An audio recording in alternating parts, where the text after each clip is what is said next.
हे नमस्कार मंडळी, मी अक्षय तुम्हा सर्वांचं सहर्ष स्वागत करतो एका नवीन व्हिडिओमध्ये स्वर्गनगरी कोकणातून. अलाहाबाद प्रमाणे आपल्या ग्रामदेवतेच्या चरणी लीन होऊन मनोभावे दर्शन घेण्यासाठी आजच सकाळी आपल्या गावी आलो. खरं तर घरी तयारी चालली आहे.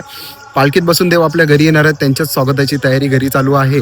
आणि जे कोकणात चाकरमानी राहतात, जे की मुंबईला काम करतात, पुण्याला काम करतात, ते आवर्जून 8 ते 10 दिवस शिमग्यामध्ये गावी येत असतात. शिमगा हा सण कोकणामध्ये उत्साहाने साजरा केला जातो आणि हा शिमगा सण नसून कोकणातील लोकांच्या संस्कृतीशी असलेल्या नात्याचा एक प्रतिबिंब आहे. शिमग्यातील विधी, नाच, गाणी आणि उत्साहाचा माहोल या सर्व गोष्टी कोकणातील पारंपरिक जीवनशैलीचा सार दर्शवतात.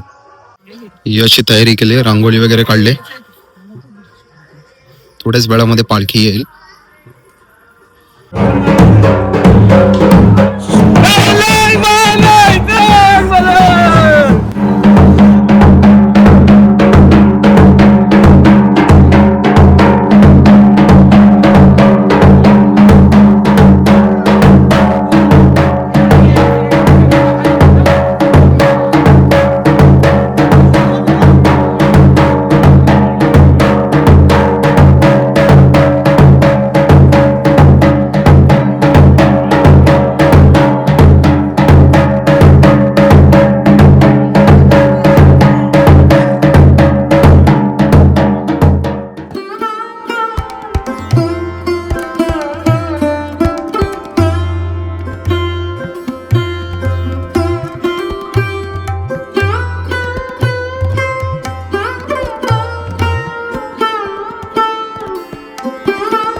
बाहेर तुरवलाय मारा रकम कामदेवीची भाजीचा वाटा मार्का करतो कारण की तशी साला माझी आपली ओटी भरलेली आहे.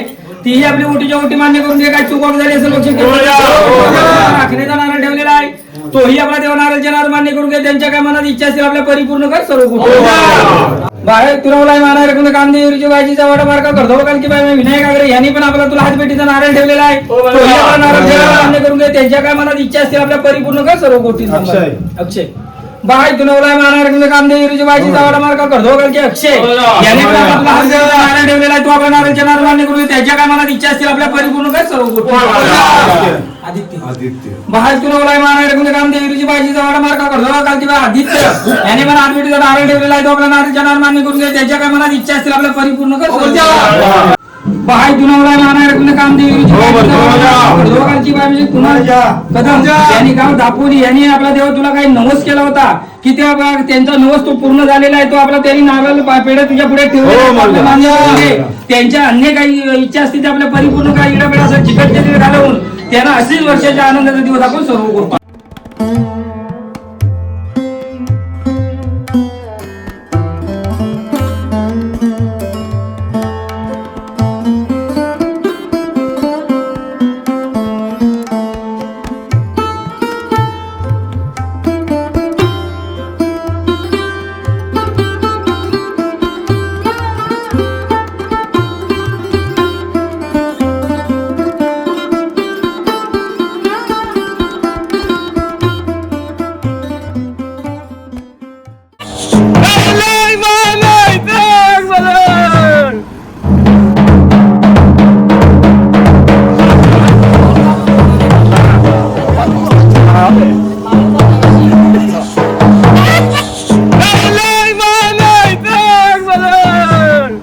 मंडळी दुपारचं रखरखतं ऊन होतं, रस्ते पण जब्बर तापलेले. रस्त्यावरती पाय ठेवल्यावरती कोळशामध्ये पाय कसे टाकतो तसं वाटत होतं. पण आई नवलाईच्या पालखीवर फिरते वेळी जो आनंद होता त्या आनंदामध्ये कधी वेळ निघून गेला समजलंच नाही.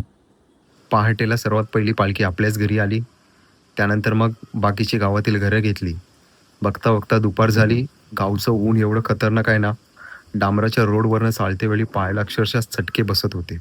गावी ऊन एकदम खतरनाक आहे. आणि आत्ताच घरी आलोय. थोडी विश्रांती करणार, आराम करणार. त्यानंतर संध्याकाळी पालखी नाचवणार आहेत. जे आमच्या गावातील घर आहे तिथे पालखी थांबली आता, तर त्या तिथेच पालखी नाचवणार आहेत. संध्याकाळी आपण तिथे जाऊयात. तुम्हाला दाखवतो पालखी कशी नाचवतात.